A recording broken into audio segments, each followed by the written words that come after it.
উপজেলা পরিষদ নির্বাচনের তৃতীয় ধাপে সাতক্ষীরা সদর ও কলরোয়ায় শান্তিপূর্ণভাবে ভোট গ্রহণ শুরু হয়েছে। আজ বুধবার 29 মে সকাল 8টা থেকে শুরু হয় ভোট গ্রহণ, যা একটানা চলবে বিকেল 4টা পর্যন্ত।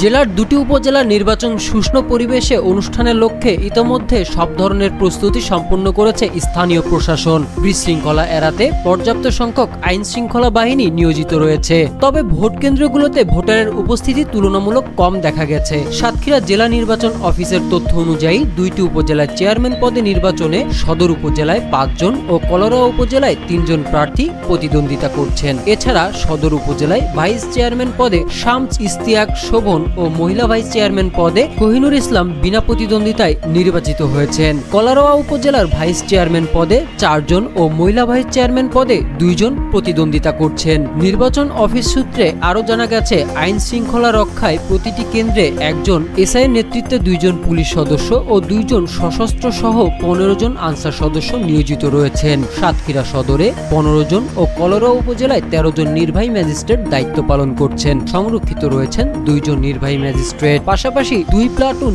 বিজিবি সদস্য ও 2 প্লাটুন র্যাব সদস্য আইন শৃঙ্খলা রক্ষায় দায়িত্ব পালন করছেন। উল্লেখ্য, সাতক্ষীরা সদর উপজেলায় মোট 4,06,163 জন ভোটার রয়েছেন। এর মধ্যে পুরুষ ভোটার 2,02,447 জন ও নারী ভোটার রয়েছেন 2,03,713 জন এবং হিজড়া রয়েছেন 3 জন। এছাড়া কলরোয়া উপজেলায় রয়েছেন 2,12,427 জন ভোটার। এর মধ্যে পুরুষ ভোটার 1,05,844 জন ও নারী ভোটার 1,06,582 জন এবং হিজড়া রয়েছেন 1 জন। এখন পর্যন্ত কোথাও কোনো প্রকার অপ্রীতিকর ঘটনার খবর পাওয়া যায়নি। হাসান প্রহর টেলিভিশন।